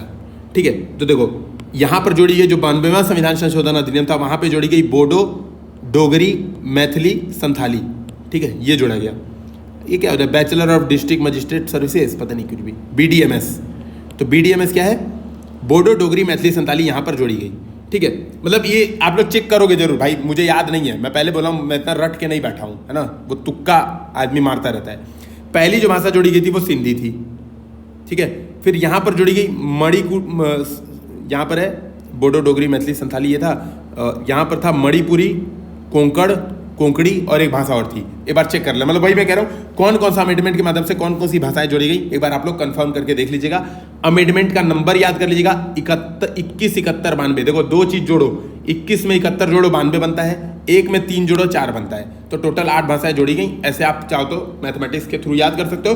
बाकी ये जिम्मेदारी आपकी, मैं फिर भी कहूँगा कमेंट सेक्शन में बताना कि सर आपने ये चीज़ गलत बता दी है, अगर मैंने कुछ गलत बोली हो तो, ठीक है। तो ये आपकी जिम्मेदारी है कि आप इससे रिलेटेड आर्टिकल तुरंत खोल के देखोगे कि कितनी भाषाएं थी, कब जोड़ी गई, क्या जोड़ी गई। यूपी पीसीएस में इससे रिलेटेड एक क्वेश्चन आना है, क्योंकि ये बहुत ज़्यादा न्यूज़ में रहा है टुलू स्पीकर, और हम लोग ने जो यूपी पीसीएस की टेस्ट सीरीज करा रहे हैं उसमें ये क्वेश्चंस पूछे जा चुके हैं ऑलरेडी, ठीक है। तो करंट में जितने चीज़ें न्यूज़ में हम लोग ने मैक्सिमम चीज़ों को कवर किया है। और मैं एक चीज़ आपको यहीं पे बता देता हूँ कि केवल 500 रुपये में 10 full test with video discussion, और जिन लोग की शिकायत थी सर आंसर की में थोड़ी सी एरर आ जाती है, आंसर की 3 बार रीचेक की गई है अब की जो फुल टेस्ट है, ठीक है। फुल टेस्ट के 10 के आंसर की 3 बार रीचेक्ड है, तो ये मतलब बहुत ही शानदार हम लोग प्रयास करने वाले हैं। तो फुल टेस्ट जो लोग चाहें तो ज्वाइन कर सकते हैं, जो लोग पहले से ज्वाइंड हैं उन लोग को कोई ज्वाइन करने की जरूरत नहीं है, वही हो ही रहा है, उसी चीज़ को हम लोग केवल फुल टेस्ट वाला बाद में करा रहे हैं, ठीक है। तो यहाँ पे देखो, यहाँ पर वही है बेसिकली, है ना, सिंधी संथाली मैथिली डोगरी, है ना, बोडो संथाली मैथिली डोगरी, ये सबसे लास्ट में जोड़ी गई, है ना, 92वें संविधान संशोधन के माध्यम से,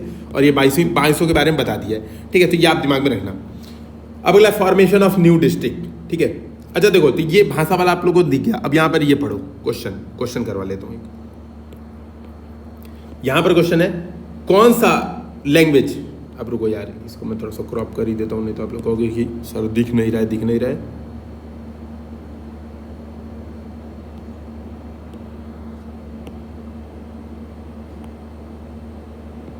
ठीक, ये क्वेश्चन आ गया आपके सामने। अब ये देखो, बोल रहा है कि कौन सा लैंग्वेज इंक्लूडेड है 8वीं शेड्यूल में, भारतीय संविधान की 8वीं अनुसूची में कौन सी इसमें भाषा है। तो ध्यान रखना, तुलु नहीं है, अभी डिमांड चलिए तुलु हटाओ, एलिमिनेट करो, 4 4 4। नहीं भी याद है तो प्रश्न ऐसे हो जाएगा, ठीक है। तो यूपीएससी वाले लोग घबराना नहीं है, प्रश्न देख के कह रहे यार हमको कहाँ याद है 2200 भाषा, अब तो मेरे साथ क्या हो जाएगा, बर्बाद हो गए, है ना, ये नहीं करना है। तुरंत एक एलिमिनेट करना है, यहाँ पे तुलु एलिमिनेट कीजिए, ठीक है। ये भाषा नहीं थी और उसके बाद पढ़ने की जरूरत नहीं है, सीधे मार दीजिए बी, ठीक है। तो इसका सही आंसर हो जाएगा बी। आगे हम लोग देखते हैं। अब बोले formation of new district. Formation of new district पहली बात बताओ कौन करता है, नए जिले का फॉर्मेशन, तो राज्य करती है। अब बोला है रिसेंटली न्यूज में क्यों रहा है, Punjab government created Malerkotla as 23rd district of the state. अब ये नहीं याद रखना है 23rd डिस्ट्रिक्ट, ये जो मलेरकोटला है ना ये बहुत इंपॉर्टेंट है। ये रियासत थी, मलेरकोटला रियासत। आप लोग कमेंट सेक्शन में बताना है किसने इसकी स्थापना की थी, मलेरकोटला रियासत की स्थापना किसने की थी। कमेंट सेक्शन में गूगल सर्च करके बताइए, याद तो होगा नहीं, याद हो तो बहुत बढ़िया बात है, ठीक है। तो मलेरकोटला को पंजाब गवर्नमेंट ने नया डिस्ट्रिक्ट बनाया है। अब ध्यान में ये रखना है कि नया जिला कौन बना सकता है, तो नया जिला राज्य बना सकते हैं, ध्यान रखना, है ना। और इसके लिए बहुत ज़्यादा उनको दो राज्य बना सकते हैं, नए जिला 2 तरीके से बना सकते हैं, या तो एक कानून पारित कर दें अपने विधानसभा में, या अधिसूचना जारी कर दें, दोनों तरीके से। सामान्यतः अधिसूचना ही जारी करते हैं, क्योंकि कानून जारी करना थोड़ा सा मुश्किल काम होता है, मेहनती काम होता है, ठीक है। फिर डिस्कशन भी शुरू हो जाता है कई लोग कि भाई ये अलीगढ़ का नाम हरिगढ़ क्यों रख रहे हैं, है ना, ऐसा पंचायत हो सकता है। तो इस वजह से फैजाबाद का नाम अयोध्या क्यों, ऐसा बवाल होने से बचने के लिए क्या करते हैं, अधिसूचना जारी करते हैं और चेंज कर देते हैं। द क्रिएशन न्यू डिस्ट्रिक्ट और अल्टर और abolish existing district rest with the state government done either through executive order और थ्रू स्टेट असेंबली। जो बताया वही बात लिखा है कि बनाना, उसको खत्म करना या वो करना। अब बोला लेकिन when a state want to change the name of a district और रेलवे स्टेशन, अगर नाम चेंज करना चाहता है, देख लो भाई जो योगी जी नमवा चेंज करने चाह रहे हैं, है ना, तो इसको क्या करना पड़ता है, it requires no objection certificate for several central ministry and agency such as earth science intelligence bureau, department of post. तो इन सबसे भाई एक नो ऑब्जेक्शन सर्टिफिकेट लेना होता है, क्योंकि भाई पता है ना इनके कोऑर्डिनेट बहुत इंपॉर्टेंट होते हैं, और मतलब भारत पे हमला होने वाला है, 50 चीज़ें इस पे डिपेंडेंट होती हैं, ठीक है, कोऑर्डिनेट से। तो इसलिए परमिशन लेना पड़ता है अगर नाम परिवर्तित कर रहे हैं, बनाना है, ये सब करना है तो खुद कर सकते हैं, ठीक है। अब यहीं पर एक क्वेश्चन कर लेते हैं, ठीक है, वही है जो अभी दोनों स्टेट में बोला। Formation of new district in India लिखा है the power to create a new district और अल्टर और abolish existing district rest with state government. सही बात है। State can change the name of district और railway station on its own without consent from union और any ministry. गलत, तो दूसरा स्टेटमेंट गलत है, पहला स्टेटमेंट सही है, ठीक है, तो दिमाग में रख लेना। अच्छा ये हो गया। अब सिटीजनशिप के बारे में ध्यान रखना है। पहली बात तो आप लोगों को यही कमेंट सेक्शन में तुरंत बताने कि यह 7वीं अनुसूची के तहत किस सूची का भाग है, ठीक है, मतलब संघ सूची, राज्य सूची या समवर्ती सूची। तो जो नागरिकता है वह किस सूची का भाग है, ठीक है। अब यहाँ पर देखो मिनिस्ट्री ऑफ होम अफेयर्स ने अभी क्या किया है, 1955 का जो न्यूज में क्यों रहा है, जो 2009 में रूल बनाया था सिटीजनशिप एक्ट 1955 के तहत, उसमें क्या किया है, एक नोटिफिकेशन उसी के तहत जारी किया है कि जो नॉन मुस्लिम है अफगानिस्तान, बांग्लादेश और पाकिस्तान के, ठीक है ना, वो क्या करेंगे, वो अप्लाई कर सकते हैं इंडियन सिटीजनशिप के लिए। बेसिकली जो करंट वाला सिटीजनशिप अमेंडमेंट एक्ट है उसके थ्रू नहीं है, ये ध्यान में रखना। ये किसके थ्रू है, ये है 2009 वाला जो रूल है उसके तहत, ठीक है, ये दिमाग में रखना है। Citizenship is central subject and the MHA home affairs periodically delegates power to states through gazette notification under section 16 of the citizenship act. मतलब ये कहना यही चाह रहा है कि जो सिटीजनशिप एक्ट का सेक्शन 16 है उसके तहत जो होम अफेयर्स है वो क्या करता है, गजेट नोटिफिकेशन के माध्यम से जो नागरिकता की जो शक्तियां हैं वह राज्यों को डेलीगेट करता है, मतलब राज्यों को प्रत्यावर्तित करता है, प्रत्यायोजित करता है कि राज्य उसके हिसाब से नागरिकता ले दे सकते हैं, ठीक है। तो ये बात इसको आप पढ़ सकते हो और कुछ महत्वपूर्ण नहीं है, केवल ध्यान में यही रखना है जो चीज़ बताई है ना कि किस सूची का विषय। अगला है digital media content regulatory council, DMCRC, Delhi metro railway corporation नहीं है, DMCRC है, digital media content regulatory council. इसमें ध्यान में रखना है जो नया रूल आया था इंफॉर्मेशन टेक्नोलॉजी रूल्स 2021 जो हम लोग पढ़ चुके हैं, PT 365, यहाँ पे देखो लिखा भी है, काइंडली रेफर अपडेटेड 1। ये अपडेटेड 1 मैं पढ़ा चुका हूँ, वहाँ पे मैंने सब समझाया था, उसी के तहत ये बनाया गया है। और ये बेसिकली क्या है, digital media content regulatory council, यह क्या है, सेल्फ रेगुलेटरी बॉडी है डिजिटल OTT प्लेटफॉर्म का, जो ब्रॉडकास्टिंग एसोसिएशन द्वारा खुद से बनाया गया है। तो आप देखोगे बेसिकली जो नया रूल आया था उसके तहत 3 टीयर का मैकेनिज्म था, 3 स्टेप का मैकेनिज्म था। पब्लिशर्स अपने स्तर पे बनाएंगे, जो ग्रीवेंस मतलब शिकायत निवारण जो तंत्र है वो अपने स्तर पर बनाएंगे। सेल्फ रेगुलेटरी बॉडी होगी जो कि मतलब जो संघ होते हैं, जो डिजिटल मीडिया के जो एसोसिएशन होते हैं वो बनाएंगी। और तीसरा मिनिस्ट्री होगी, ठीक है, ministry of information and broadcasting, जो मिनिस्ट्री ऑफ IB है वो होगी, ठीक है। तो ये बात आप समझिएगा। और बेसिकली ये दूसरे स्तर की बॉडी है जो नया बनाया गया, DMCRC, ध्यान में रखिएगा। इसके अलावा और कुछ महत्वपूर्ण नहीं है। Cable television network amendment rules ये है, ठीक है। तो cable television network amendment rules ये किसी काम का नहीं है, छोड़ दीजिए इसको। ये क्विज दे लीजिएगा, ठीक है, यहाँ पे स्कैन करिएगा, ये क्विज दे लीजिएगा। इंटरनेशनल रिलेशन का भी तुरंत कर ही लेते हैं, ठीक है, ताकि ये मामला भी खत्म हो। इंटरनेशनल रिलेशन तो 2 चीज़ आज हो जाएगी। इंटरनेशनल रिलेशन में बेसिकली हमें क्या पढ़ना होता है, मैंने पहले ही बताया था कि जो चीज़ें न्यूज़ में रही हैं उसको देखना है। तो पैलेस्टीन पॉलिसी, इंडिया की पैलेस्टीन पॉलिसी पे बताया है, यहाँ पर पूरा बताया कि कैसे कैसे पैलेस्टीन पॉलिसी इंडिया की जो इजराइल पैलेस्टीन का जो कॉन्फ्लिक्ट है वो कैसे कैसे बढ़ा, इसमें आप लोग देखिएगा। इसमें जो एक चीज़ आपको ध्यान में रखना है, क्या लिखा है, 1 मिनट, अभी लिखा होगा, यहाँ पे नहीं लिखा होगा तो कोई बात नहीं लिखा होगा तो काम की बात नहीं है।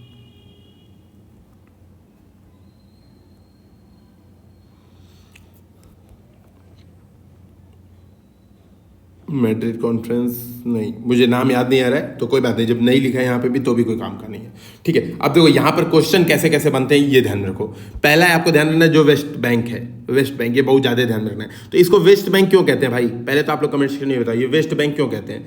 ये इजराइल के वेस्ट में है इसलिए, ये तो इजराइल के ईस्ट में ससुरा, तब कहीं को वेस्ट बैंक कह रहे हैं।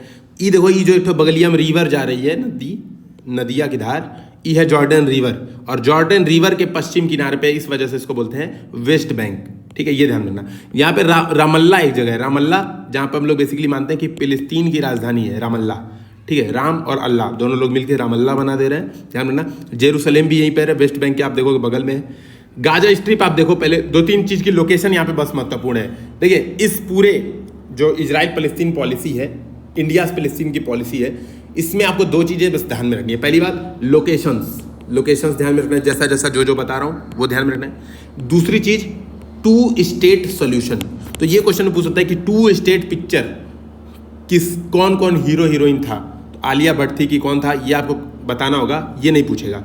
एग्जाम पूछेगा 2 स्टेट सॉल्यूशन हाल में जो चर्चा में रहता है वो किससे संबंधित है। तो नॉर्थ कोरिया, साउथ कोरिया, अरब इजराइल फिलिस्तीन, तालिबान और अफगानिस्तान की जो सरकार है उसके बीच। तो ध्यान रखना 2 स्टेट सॉल्यूशन किसके बीच में है, यह है इजराइल फिलिस्तीन के बीच का जो राज्यों का जो विवाद है उसके बीच का यह सोल्यूशन है। ये महत्वपूर्ण है। पहली बात, यूपीएससी पूछ ही चुका है।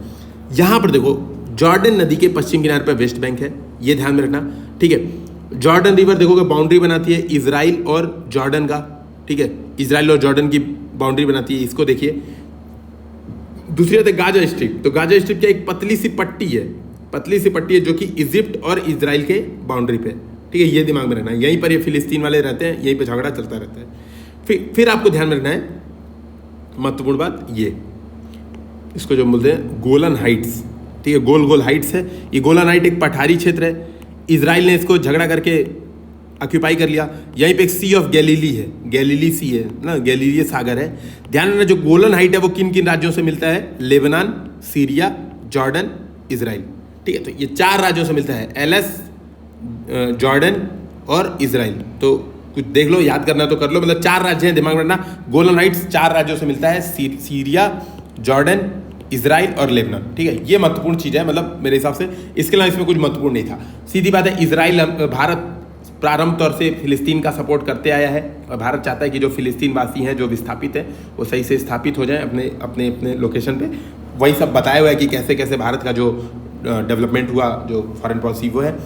यहाँ पर बताया 2 स्टेट सॉल्यूशन क्या है। तो 2 स्टेट सॉल्यूशन यही है कि एक स्वतंत्र फिलिस्तीन राज्य भी बने और एक स्वतंत्र इजराइल राज्य भी बने, और दोनों एक दूसरे के साथ शांतिपूर्ण सह अस्तित्व से रहें।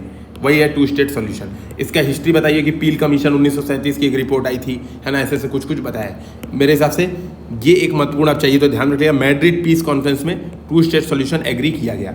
ये महत्वपूर्ण बात वैसे बहुत नहीं है, केवल इतना ही महत्वपूर्ण है। यहाँ पर देखो, ये बहुत जरूरी है, क्वेश्चन यही पूछ सकता है, चर्च ऑफ होली से, पता नहीं क्या लिखा है यार, ये तो पढ़ी नहीं आ रहा है, जो भी है तो कौन है कुछ सेपुलखर, पता नहीं यार, मतलब सॉरी जो लोग इससे रिलेटेड होंगे, मुझे स्पेलिंग पढ़ने नहीं आ रही है तो बुरा मत मान जाना कि सर जानबूझ के मजाक उड़ा रहे हो, नहीं, पढ़ने में नहीं आ रहा है, ठीक है। तो यार मेरी इंग्लिश इसीलिए बहुत वीक है। तो एक तो चर्च है, एक तो वहाँ पे वेस्टर्न वॉल है, एक अलग सा मस्जिद। देखिए जो जेरूशलम है ना, बेसिकली आपको पता होगा, ये जो जेरूशलम का क्षेत्र है, ये है ना, यहाँ पर माना जाता है कि ये एक कोर है, कोर मतलब इसको हम लोग बोलते हैं cultural hearth, schematic cultural hearth, ठीक है, सीमेटिक कल्चरल हर्थ इसको बोलते हैं हम लोग, मतलब कोर है। बेसिकली क्या होता है ना, ये सीमेटिक कल्चरल हर्थ में यहाँ से विश्व की 3 प्रमुख संस्कृतियाँ उद्भूत हुई हैं। यहूदी सबसे पहले, है ना, इसके अलावा आप देखोगे फिर ईसाई धर्म आया, और फिर ईसाई धर्म से ही निकला है इस्लाम, ठीक है। तो ये माना जाता है बेसिकली, ये जो इस्लाम होते हैं ये लोग सबको मानते हैं। देखो यहूदी वाले मूसा को मानते हैं, ईसाई वाले ईसा को मानते हैं, और इस्लाम हजरत मोहम्मद साहब को मानते हैं, मोहम्मद साहब को पैगंबर मानते हैं, ठीक है। तो इस्लाम वाले सबको मानते हैं, ईसाई वाले मूसा और ईसा को मानते हैं, यहूदी केवल मूसा को मानते हैं, ठीक है। ऐसे मतलब समझ लीजिएगा, डिटेल में पढ़ लीजिएगा। धर्म समझाना, यहाँ पे धार्मिक लेक्चर देना मेरे बस की नहीं है, मैं बस थोड़ा सा एक याद दे रहा हूँ, समझा रहा हूँ कि ये समझ में कि जेरूशलम बेसिकली इसीलिए तीनों लोगों का पवित्र स्थल है, और तीनों लोग का पवित्र स्थल है, इसीलिए ससुरे आपस में लड़ते रहते हैं तीनों कि हमको चाहिए, है ना, जो करके गए उनके लिए कोई झगड़ा ही नहीं है। खैर, अल अक्सा मस्क यहाँ पर है, अल अक्सा मस्जिद है यहाँ पर, तीसरी होलीएस्ट साइट है इस्लाम में, ठीक है। वेस्टर्न वॉल है, जहाँ से माना जाता है कि जो मूसा या ईसा है वहाँ से प्रकट हुए थे।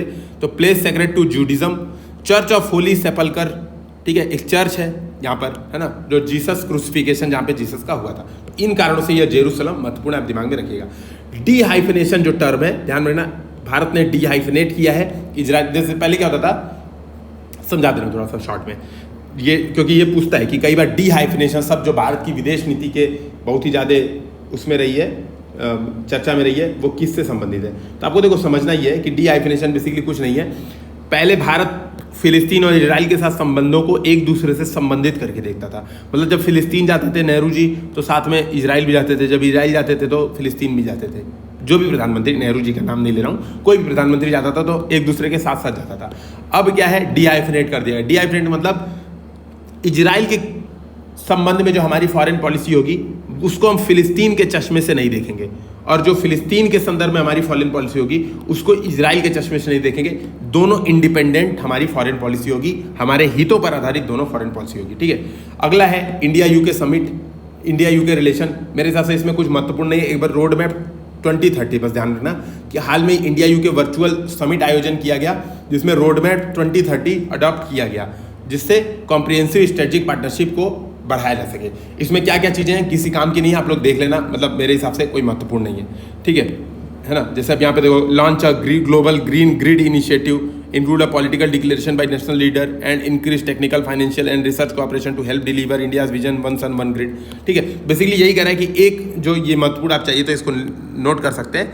इसमें ये बात कही गई है ना, इसमें ये बात कही गई रोड मैप 2030 में कि global green grid initiative COP 26 में लॉन्च करेंगे। किससे संबंधित होगा? वह संबंधित होगा one sun one world one grid, जो ओसो वोग घोषणा हम लोग बोलते हैं, ओसो वोग, one sun one world one grid, ओसो वोग घोषणा।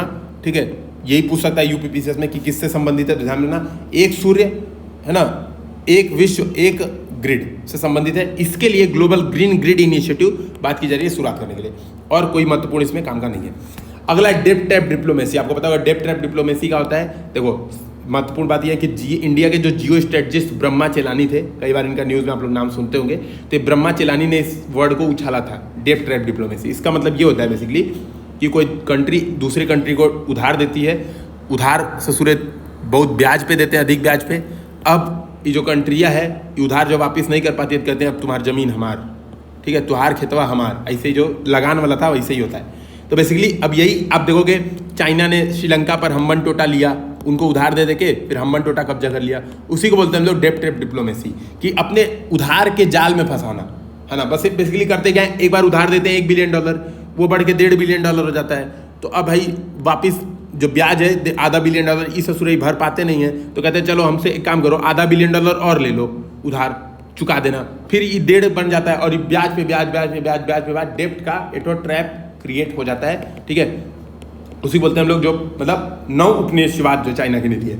बोला गया मॉन्टीनिग्रो इसमें एक फंस चुका है। एक मॉन्टीनिग्रो देश है, कहाँ पर है इसको देख लीजिए, यहाँ पर है मॉन्टीनिग्रो, ठीक है, यानी यूरोपियन कंट्री है मॉन्टीनिग्रो, और ये फंस गया है ससुरा डेप्थ ट्रैप डिप्लोमेसी में।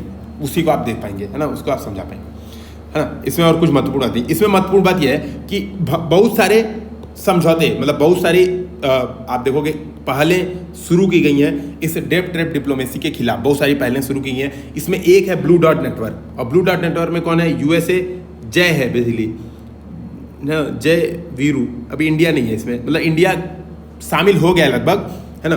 देखोगे यूएसए, ऑस्ट्रेलिया, जापान, ठीक है, तो JAU AUJ जो भी है, अरे यार मतलब इंडिया आ जाता ना तो जय हो जाता ना, जय मतलब जापान, ऑस्ट्रेलिया, इंडिया, US है ना, तो जय वीरू की जोड़ी हो जाती। लेकिन इंडिया आ गया वैसे ब्लू डॉट नेटवर्क में। बेसिकली ब्लू डॉट नेटवर्क क्या है, ये मैंने एक मेंस में क्वेश्चन भी दिया था, जो सृजन का बैच है उसमें हम लोग ने ये क्वेश्चन करवा रखा है, ब्लू डॉट नेटवर्क, ठीक है, तो सृजन वाले बच्चे आराम समझ पाएंगे, इसको पढ़ लीजिएगा। बेसिकली एक प्रमाणीकरण स्कीम है, ये कुछ पैसा वैसा फंडिंग नहीं करते हैं, ये देते हैं प्रमाणीकरण। कि किस चीज़ का प्रमाणीकरण? मान लो कोई एक कंट्री दूसरे कंट्री में कोई प्रोजेक्ट बना रही है, तो ये जो ब्लू डॉट नेटवर्क है बेसिकली प्रमाणित करेगा कि हाँ ये जो प्रोजेक्ट है वो कंपनी के मतलब जो कंट्री है, जो देश जहाँ पे बना रहा है, उसके सामाजिक, आर्थिक, सांस्कृतिक, राजनीतिक, नैतिक सब के सब आधार पर सस्टेनेबल है, बेसिकली संधारणीय है। तो सर्टिफिकेशन बॉडी है, ध्यान में रखना, सर्टिफिकेशन बॉडी है।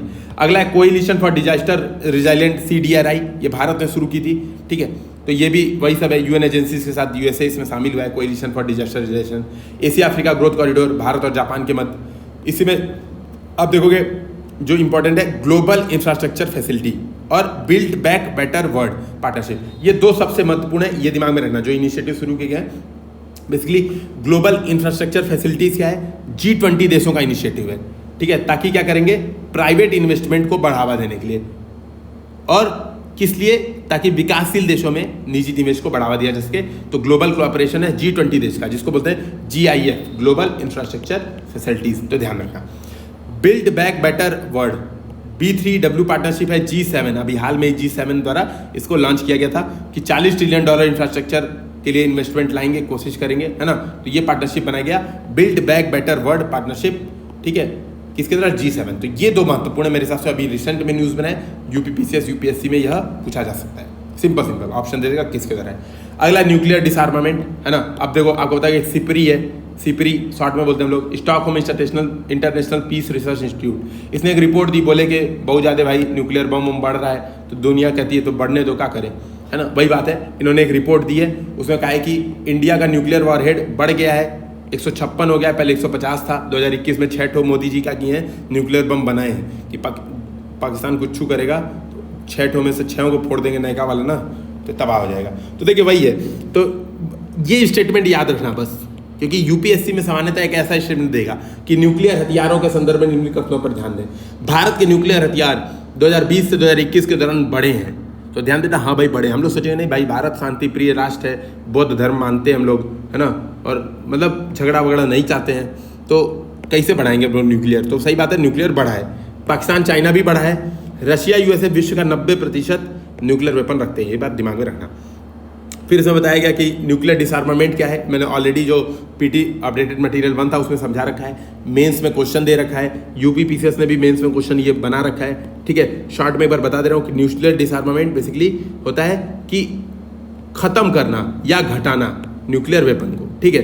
यह ध्यान रखना है कि यह प्रोलिफरेशन से अलग होता है। तो डिसआर्मामेंट मतलब खत्म करना या कम करना, लेकिन प्रोलिफरेशन मतलब हॉरिजॉन्टल और वर्टिकल दोनों तरीके से कम करना। अब ये हॉरिजॉन्टल वर्टिकल मैं फिर से एक्सप्लेन नहीं करूंगा यार, टाइम इतना नहीं है, ठीक है, जरूरत भी नहीं है जानने की, मैंने ऑलरेडी एक बार एक्सप्लेन किया हुआ है। ये ट्रीटीज याद कर लो, इतनी ट्रीटीज है, ठीक है। एक तो पीटीबीटी है, पार्शियल टेस्ट बैन ट्रीटी, अगला है एनपीटी 1970, ठीक है। एक है कॉम्प्रिहेंसिव, सीटीबीटी इसको बोलते हैं, comprehensive nuclear test ban treaty, बता दे रहा हूँ शॉर्ट में। एक है treaty on prohibition of nuclear weapon, ये सबसे लेटेस्ट आई है। अब देखो इधर थोड़ा सा इनके बारे में देख लेना, यूपीएससी में ये क्वेश्चन बन सकता है, ठीक है। यहाँ से आप पढ़ लेना नॉन प्रोलिफरेशन क्या होता है, ये सब क्या होता है, इसको पढ़ लेना, इसमें महत्वपूर्ण चीज़ नहीं है। जो मैं काम की ट्रीटीज हैं वो बता दे रहा हूँ, ताकि हो सकता है उससे रिलेटेड पूछ दे तो आपको क्वेश्चन हो जाए। तो देखो एनपीटी ये सबसे महत्वपूर्ण है, 1970 जब भारत ने बम परीक्षण किया ना, तभी ये लाए एनपीटी 1970, ठीक है। इसमें रखा डेट 1967, जो चाइना ने जो आखिरी बम परीक्षण किया था शायद, है ना। तो 1967 के बाद जो भी लोग न्यूक्लियर बम बनाएंगे उनको मान्यता नहीं देंगे, ठीक है। ये 1967 में, मतलब 1967 कट ऑफ डेट रखे एनपीटी, नॉन प्रोलिफरेशन ट्रीटी। ध्यान रखना भारत इसका हस्ताक्षर करता नहीं है, ये महत्वपूर्ण बात है। तो एनपीटी भारत ने साइन नहीं किया है। अगला है सीटीबीटी, इस पर भी भारत ने नहीं साइन किया है, ये 1996 में लाए कि ऑल न्यूक्लियर एक्सप्लोजन बंद करेंगे, मतलब चाहे जमीन पे, जल जमीन जंगल कहीं भी, समुद्र हवा कहीं भी क्या होगा, न्यूक्लियर एक्सप्लोजन नहीं होगा। तो कॉम्प्रिहेंसिव टेस्ट बैन ट्रीटी मतलब टेस्ट नहीं करेंगे आप। तो इसका कहने का ये मतलब था टेस्ट नहीं करेंगे तो समय के साथ साथ एक्सपायर हो जाएगा, है ना, और एक्सपायर हो जाएगा तो जो मतलब अभी बम बना के रखे हैं वो एक्सपायर हो जाएगा, और नया टेस्ट करेंगे नहीं, तो नया नहीं टेस्ट करेंगे तो अपने आप डिसआर्मामेंट हो जाएगा। बेसिकली भारत ने इसको खारिज कर दिया है। क्यों खारिज किया है वो सब अभी नहीं बताऊंगा, ना टाइम है डिस्कशन करने का, मेंस में डिस्कशन कर लेंगे, ठीक है, मेंस के टाइम, वो मेंस का ही है कॉन्सेप्ट। अगला है treaty on prohibition of nuclear weapon, ये यूनाइटेड नेशन की ट्रीटी है, ध्यान रखना। जो ये TPNW है, TPNW यूनाइटेड नेशन द्वारा लीगली बाइंडिंग इंस्ट्रूमेंट है, जिसको कि स्वीकार कर लिया गया है, ठीक है, कर लिया गया है, लीगली बाइंडिंग है। 21 जनवरी से यह फोर्स में आ चुका है, ध्यान रखना, लीगली बाइंडिंग है लेकिन 21 जनवरी से फोर्स में आ चुका है। लेकिन लीगली बाइंडिंग किसके लिए है?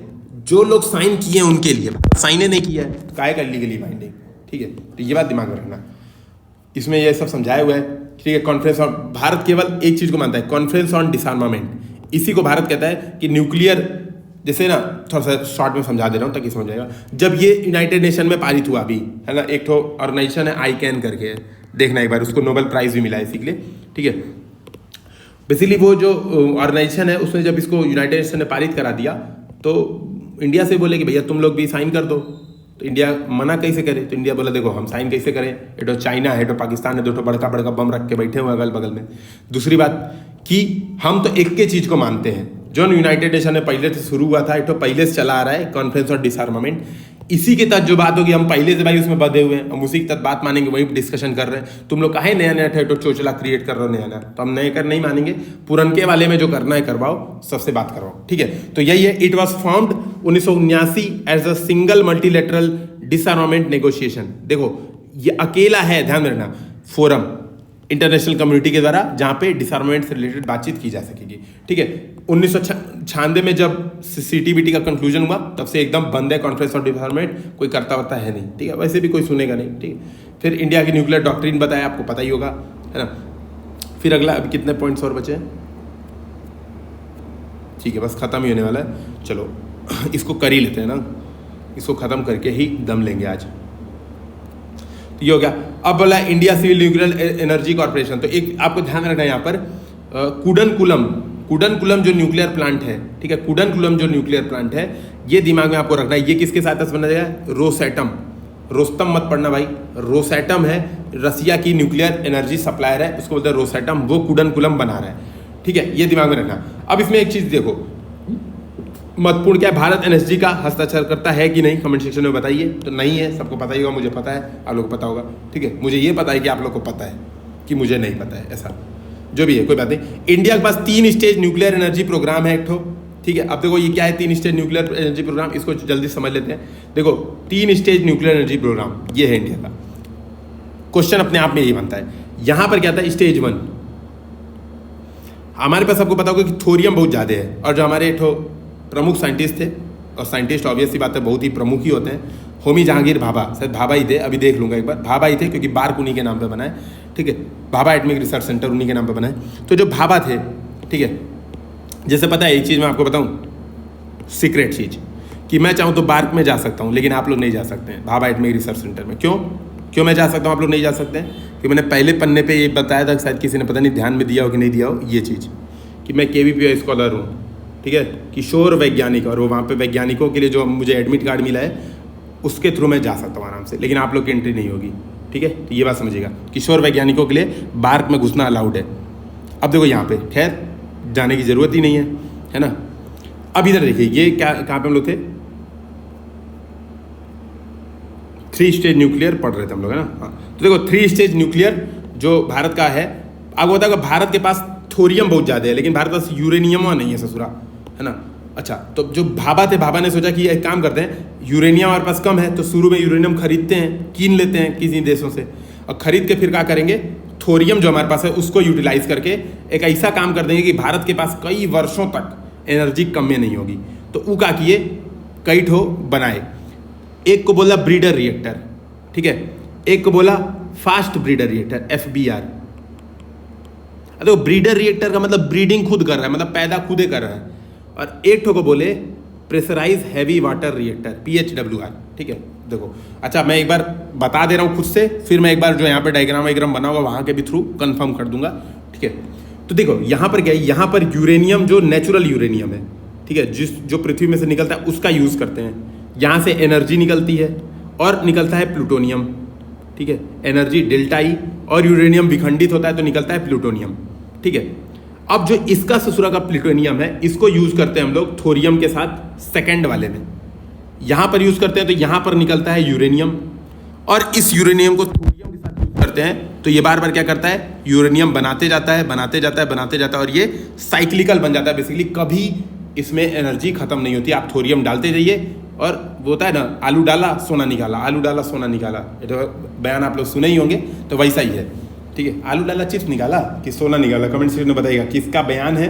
दूसरी बात ये, तो वैसा ही है कि थोरियम डाला और एनर्जी निकाला, तो आप लोग को ये बताना है कि ये बयान किसका था और कब दिया गया था, ठीक है।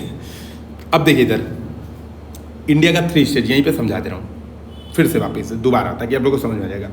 नेचुरल यूरेनियम स्टेज 1, इसका नाम है प्रेशराइज हैवी वाटर रिएक्टर। देखो सब चीज ध्यान रखनी, इसमें एक एक कोई भी चीज क्वेश्चन पूछ सकता है। जैसे क्वेश्चन क्या पूछेगा कि भारत का जो 3 स्टेज न्यूक्लियर प्रोग्राम है उसके प्रथम स्टेज में कौन सा रिएक्टर होता है, तो दे देगा फास्ट ब्रीडर रिएक्टर, ठीक है, ब्रीडर रिएक्टर और प्रेशराइज हैवी वाटर रिएक्टर, और दे देगा नन ऑफ द अबव। आपको ध्यान रखना है भैया, pressurise heavy water reactor stage 1 में यूज होता है, स्टेज 2 में यूज होता है फास्ट ब्रीडर रिएक्टर, स्टेज 3 में यूज होता है ब्रीडर रिएक्टर, ठीक है, तो ध्यान रखना।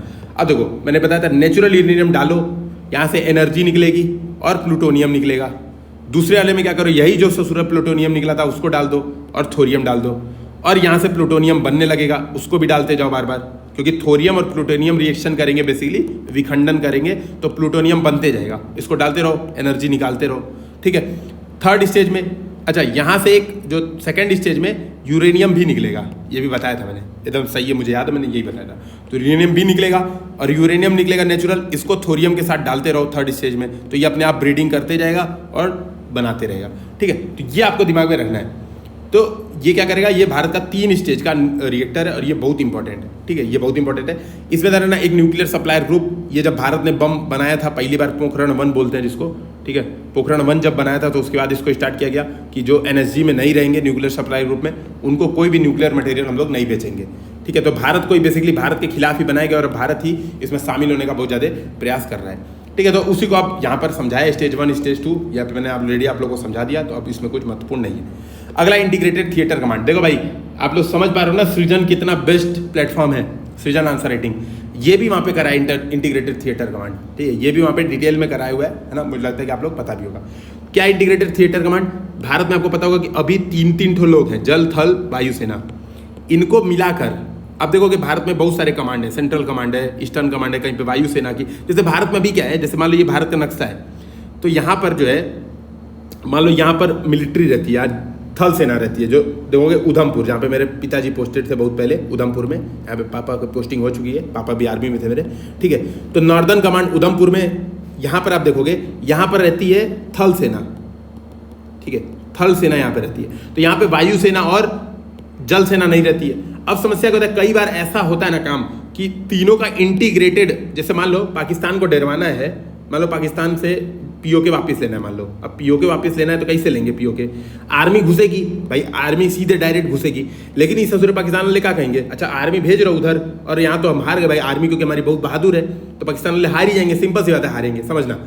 लेकिन ये आर्मी के सपोर्ट ऊपर से अगर वायुसेना नहीं दी और उन्होंने अपने वायुसेना से अटैक कर दिया, तब तो आर्मी पीछे हटने लगेगी। हालांकि हमारी आर्मी पीछे हटेगी नहीं, मुझे पता है, आर्मी जीत के ही आएगी, लेकिन फिर भी सपोर्ट जरूरी है वायुसेना का। दूसरी बात, इस ससुर सोचेंगे अच्छा तुम यहाँ पीओके तो ले रहे हो, चलो हम एक काम करते हैं, यहाँ से गुजरात कब्जा करते हैं, चलो मुंबई कब्जा करते हैं, तो ये क्या करेंगे, अपना जो नेटो पान है, पाकिस्तान आर्मी नेवल पान मैं बोलता हूँ इसको, है ना, ये क्या करेंगे, पान के 1-2 जहाज भेजने शुरू करेंगे।